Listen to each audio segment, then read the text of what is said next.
Frances Reaves, CEO and president of Parent Your Parents.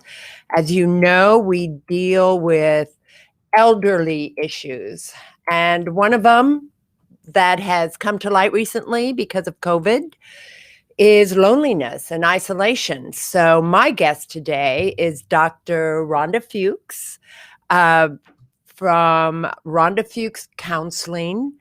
And we are just going to talk about, we're going to talk about how it's not as bad as everybody seems to think it is.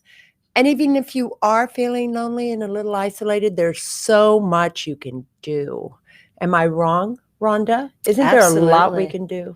Absolutely a lot we can do. And first is to notice that through COVID, it was, I call it steroids. Everything that has happened for our elders, the loneliness, the isolation, as well as the rest of the world, is just on steroids during COVID. And so we really see this where we haven't, it's sort of been in the shadows before. And we really see this across the world. Right. And certainly in our own neighborhoods. Yes. Right. Absolutely. Rhonda and I both live on Key Biscayne. And on Key Biscayne, our community center, I will say, has really reached out to the senior community there. Amazing. Amazing. Yeah. They have programming. They serve meals. They bring meals. If you don't understand how to use the technology, that's a big problem. Technology with COVID has kept our world together, but a lot of the elders don't know how to use it. Right. And so our community center also is coming over and helping them learn to use it. Even for the vaccines, they couldn't schedule appointments because they didn't know how. So community-based services of that technology and the programs, even driving them to get the vaccines. Right.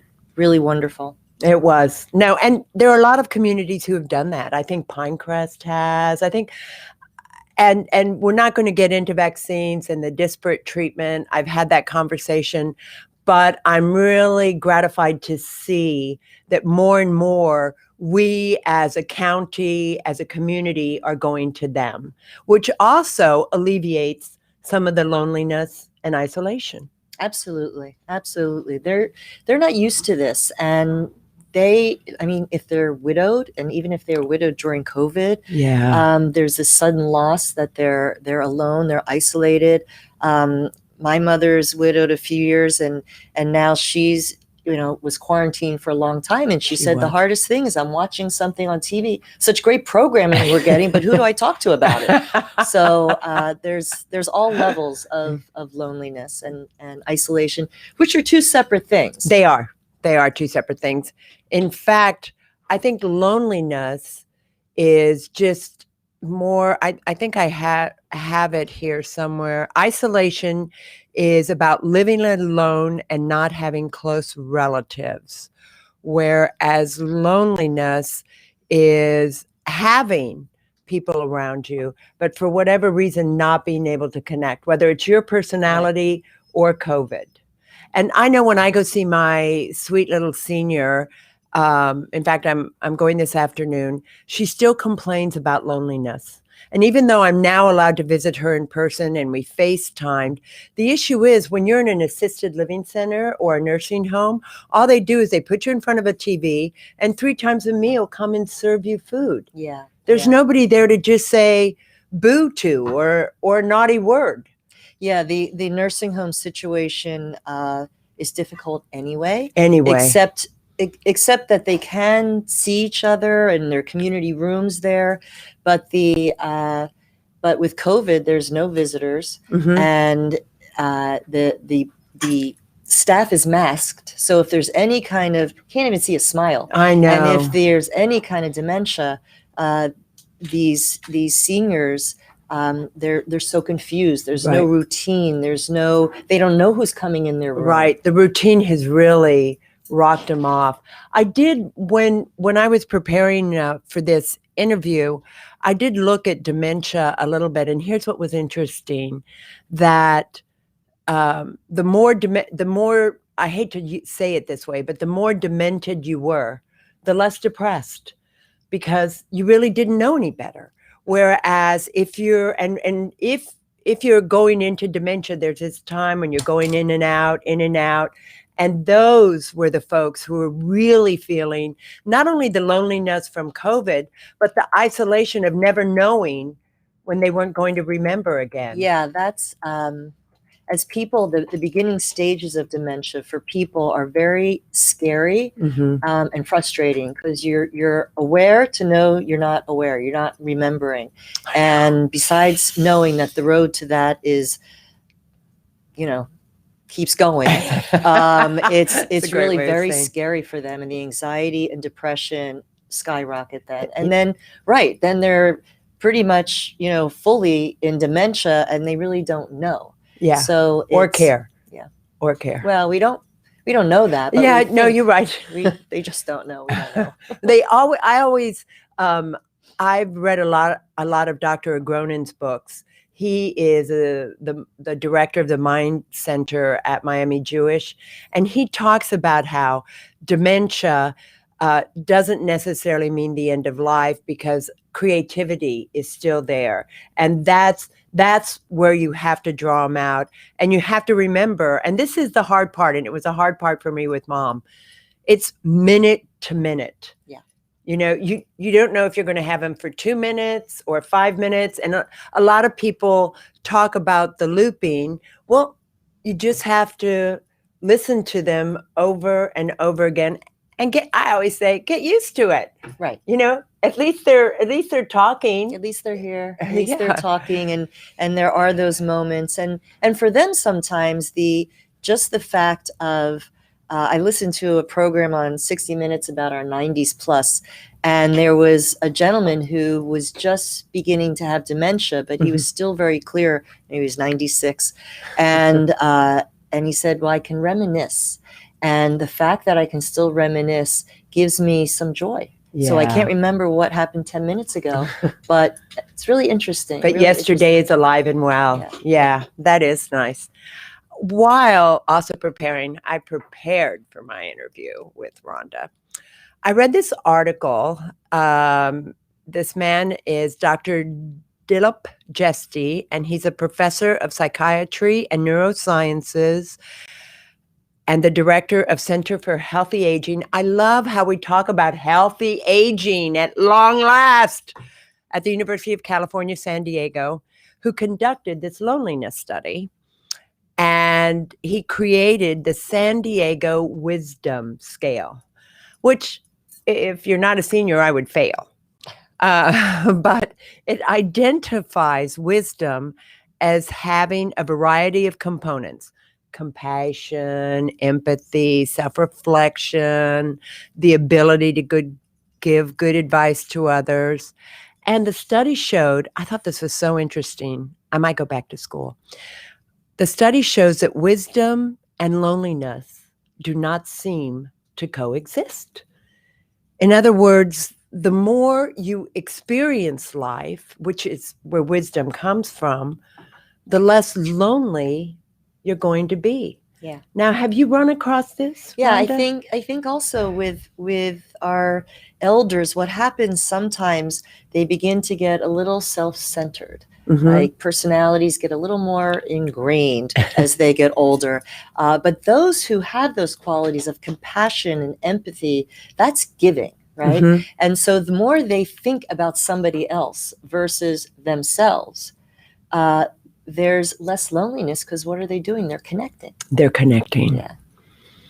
He did say, I thought this is where I understood going back to school wasn't going to help.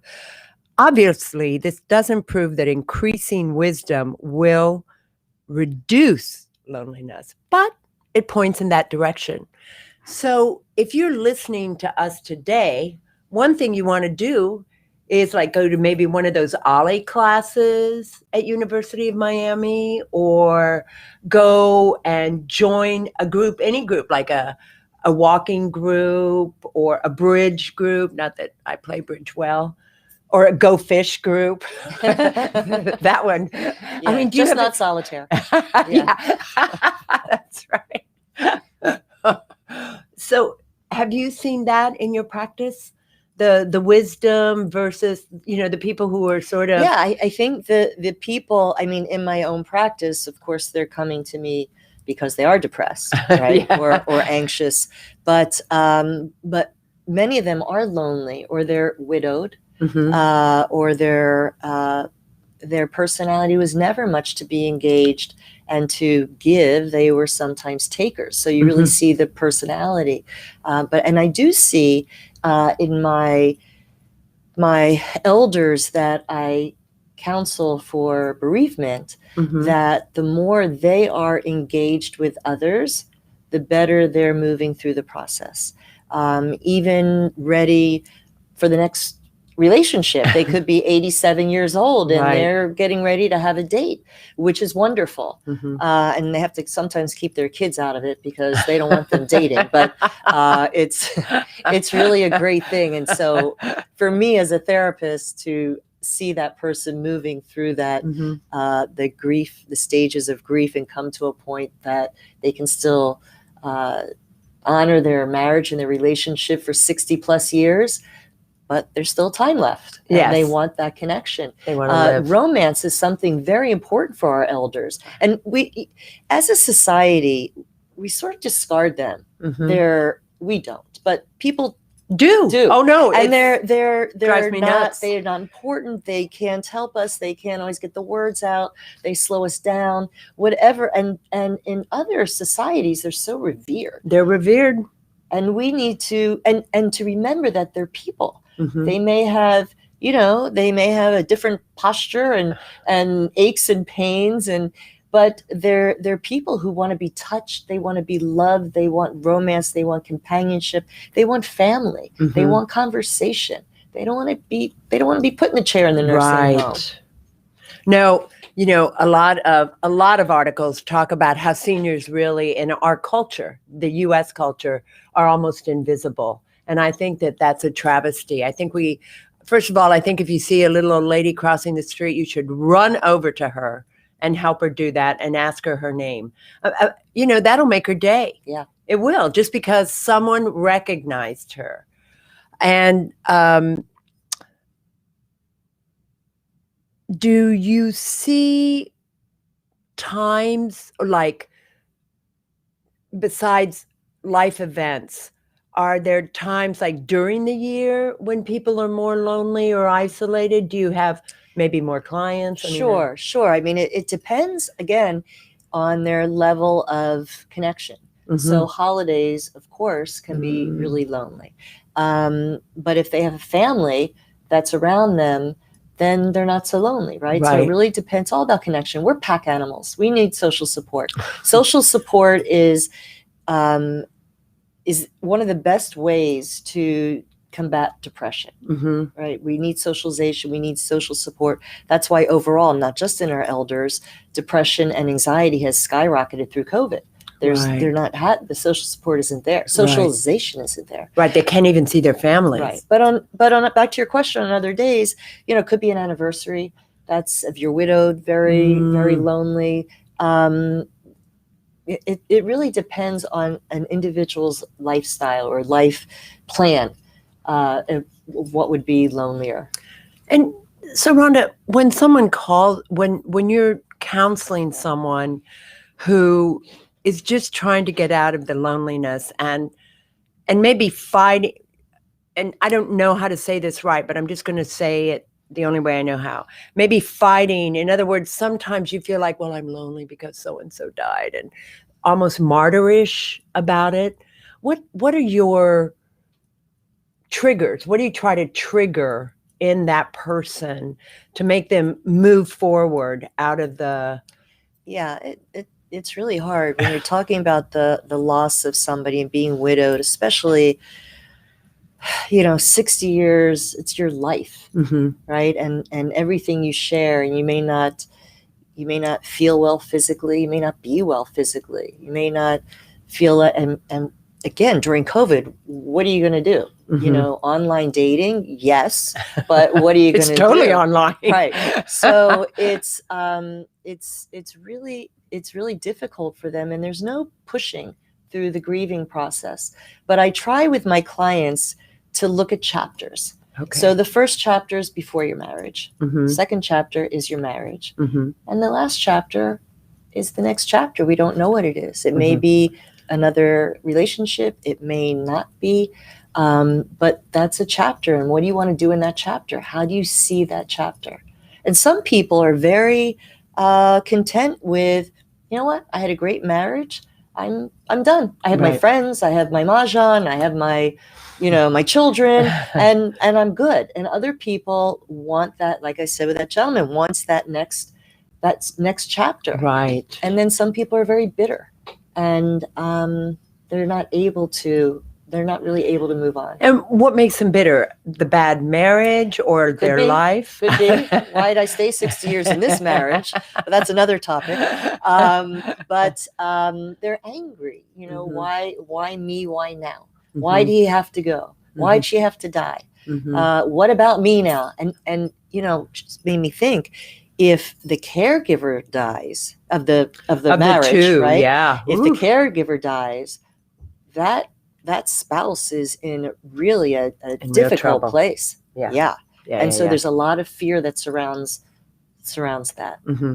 No, I know my family had that because Dad was the one taking care, and we were very nervous about the whole thing. And now, Tommy, ma'am, I'm not trying to be sexist when I ask this question. We'll be the judge of that. I'm going to consult with my therapist. But do you find that more men want a woman to get them out of their loneliness than women want men to get out of their loneliness? Probably so. It's, again, of course, it depends on the person, right? Of course. But men like that companionship of a female, of a woman. Women like the companionship of women. So you'll see widowed women going out together, traveling together. You don't necessarily see widowed men or widowers going out together and as much, maybe the golf course, and that's maybe sexist too. The women are also on the golf course, but yes, I think they look for that relationship, and it depends again on the dynamics of the marriage. Mm-hmm. If the woman took care of things. And manage the social life and plan things, and again will be traditional, and the husband was working and so she's planning things. All of a sudden the social planner's out. Right. What's he going to do? Right. The cook is out. What's he going to do? Yeah, that doesn't happen in my family because I'm not the cook. I am, however, the vodka pourer. Well, there you go. So that might be an issue in mine. So what are some thoughts on steps to fight loneliness? I mean, I guess the first thing you'd have to do is look in the mirror and say, I'm lonely. Yeah. I think it's recognizing what it is. Is somebody clinically depressed and they're pushing people away, and then they say they're lonely, then they need to deal with the depression. Okay. If somebody's lonely, again, looking what is the basis of it? Mm-hmm. Why is it? Because you're pushing people away? Is it because you're a victim? Is it because you just don't know what to do? You need some guidance. And there are so many avenues, whether now online or like you said, joining groups and going to lectures, taking a course, going back to school. Yeah. Starting a cooking class, whatever it is, exercise to combat that loneliness. Well, exercise, not only does it combat COMBAT, loneliness. I can't believe I can't say that word. But nevertheless, I think exercise is actually the cure for everything. Yeah, you and I agree with that. Yeah. I say as a psychologist, I can't prescribe, but the only thing I do prescribe is exercise. Exercise. Yeah. Yeah. So not only does it help our physical being, but also it releases chemicals in our brain to lift our mood. Right. So, and I always tell my clients, don't wait to feel like you want to exercise, because you're depressed. You're not going to feel like exercising. Get out and exercise. Right. Just and do it'll it. follow. The mood follows. Yeah. No, it's true. And plus, I know during my walks, I will actually, I say hi to everybody. And I do that for two reasons. Besides the fact that that's my personality, it's also safety. Because if you are out there by yourself and the workers see you and all of a sudden you fall or something happens, they already know who you are. They might not know your name, but they can call for help. So can you sort of are there I don't know how to say it. I know there's some psychology, EMDR or DMDDD EMDR. or EMD. I said it right the first time. Yeah. That's amazing. Combat. What? Try that. Combat. Yeah. Combat. Ooh, I said it right. So are there some things when you're lonely or feeling isolated, be it because of depression, that you can do, like just open the door and take a step out? I mean, well, yeah. Even looking at the sun, not looking at the sun directly, but being in the sunlight raises your mood. So because you're not going to try to fight the loneliness if you're feeling depressed. Right. So you have to sort of get yourself in a mood where you're ready to go out, and because it takes energy. So being lonely doesn't take energy, but putting yourself out there. What am I going to do? Looking for things. I have a client who is forever, I'm bored. Like, you're bored? We were never allowed to say that. And I would tell a litany of things for him to do. And there was always a reason. He's severely depressed. There was always a reason. It wasn't going to stimulate him. Yeah. So we have to work on the mood as the basis before we can say, let's fight the loneliness. Okay. And I have here also making a plan to tackle your habits. What would that, excuse me, entail? Well, depends if they're good habits or bad habits. So a plan to tackle the bad habits, that's always hard, but a good thing to do. But I think, if we have a routine, if we have, thank you. Thanks, Tom. Which I call habits, habitual ways. Right. It's, I loved Nike's logo. I think it's their old logo. Just do it. Right. I'm so into that. And the more you do it, it becomes a habit. And so we can even train or change our bad habits to good habits. We can train our bad or negative habitual ways of thinking to positive ways of thinking, because it's just a habit. And the more you do it, you're reinforced to keep doing it, like exercise. It's a habit. Right. We exercise, we feel good afterwards. Like, I think I'll do that again. And then we feel really good. Then we know when we don't exercise, we don't feel good. So we've already transformed, and that's how people can transform their habits. They need to be reinforced. Yeah, it's a just do it mentality. Just do it. Yeah. And I think you touched on this. Focus on others and be curious. Yes. Again, the more we focus on ourselves, turning inward, think about that. It's isolating. Right. And if we are able to help others, think of others, and even my body language, it's already bringing us towards something, right? Towards connection. It's so important. The act of sharing is one of the greatest acts we can do. It's a win-win. I feel great when I share. Yeah. And the person feels great to receive. Right. If it's something they want to receive. Yeah. If they don't eat chocolate, I made a great chocolate cake. It's like, no, thank you. But if it's something they want to receive, so we need to, and I think sometimes what happens with our elders, they're like, I'm done with that. I've been there. I've done that. I gave my time. I volunteered. I raised my kids. Right. You know what? It's all about me now. Right. Well, that's not really great. Right. So it doesn't help them. It doesn't. No, you're right. No, in fact, go help some more. Just go. Well, your mother's a great example. Yes, she is. I mean, that woman never stops, except during COVID. She became very fearful. She was and stayed, and it was hard to get her out, but she's out now more. She's out now. Yeah. this quarantine that we had to go through.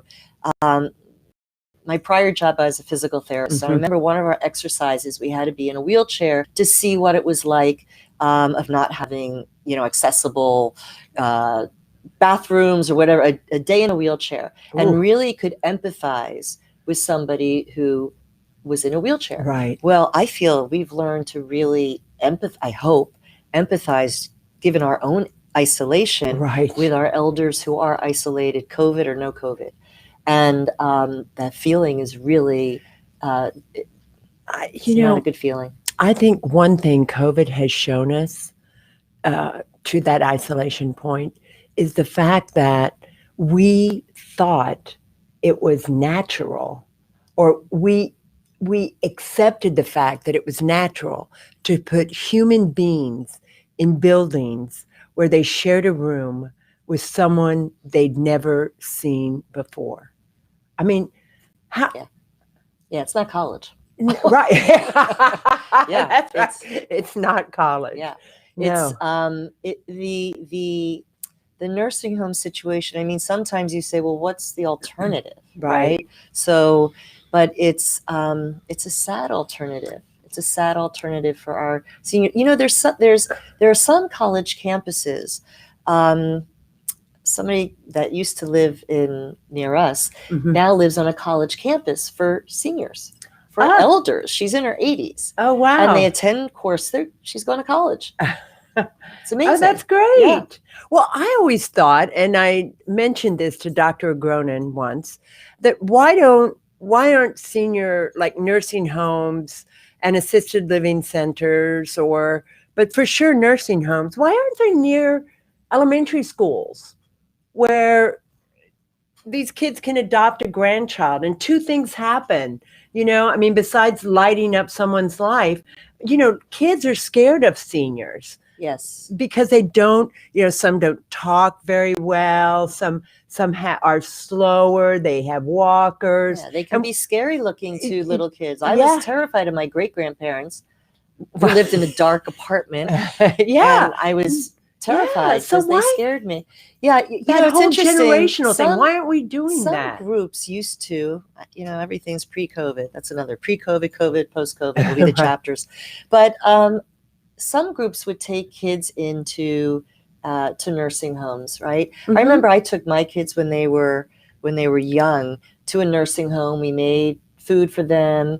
We played cards with them. We spent the day, and it lights up people. And again, it and connects. The kids too. Yes, well, because they're sharing. Yeah, and kids not all children have grandparents. So I like the adopt a grandparent idea. I do too. I'm going to push on it. And then, of course, technology.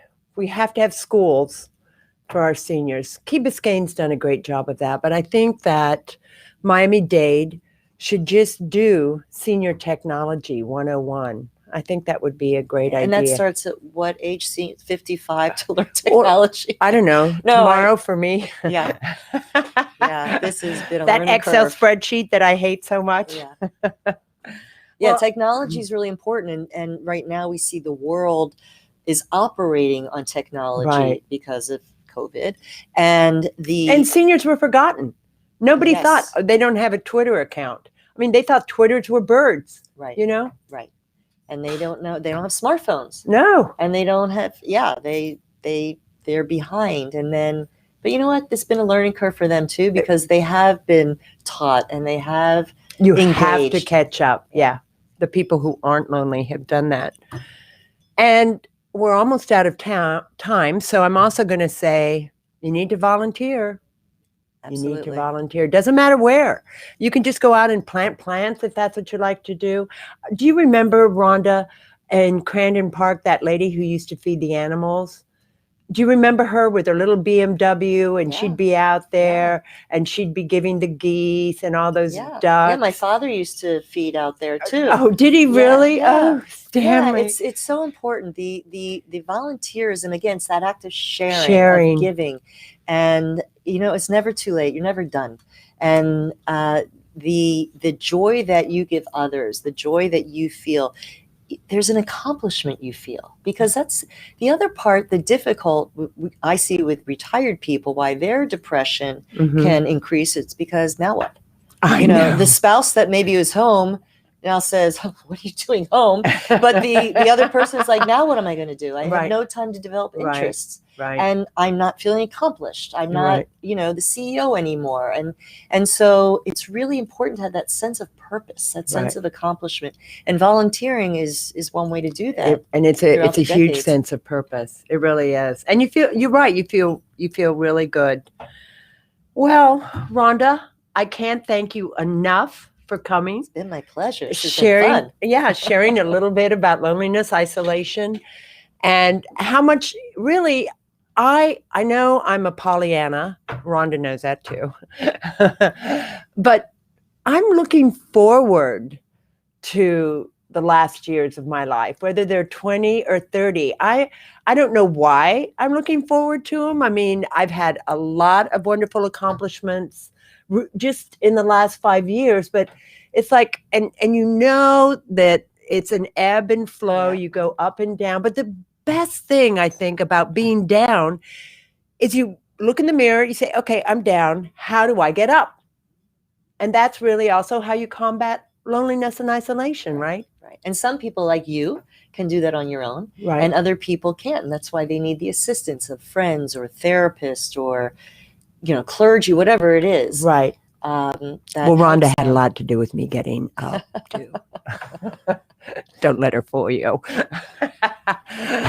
Well, everyone, thank you for joining us. As you know, I'm Frances Reaves, Parent Your Parents. And this is Dr. Ronda Fuchs, RondaFuchsCounseling.com, 305-904-4337. If you're lonely, if you're isolated, or you're depressed, or you just need to talk to someone, it's 305-904-4337. And thank you, Miami Community News at miamicommunitynews.com for this wonderful half hour. And Tommy, thank you.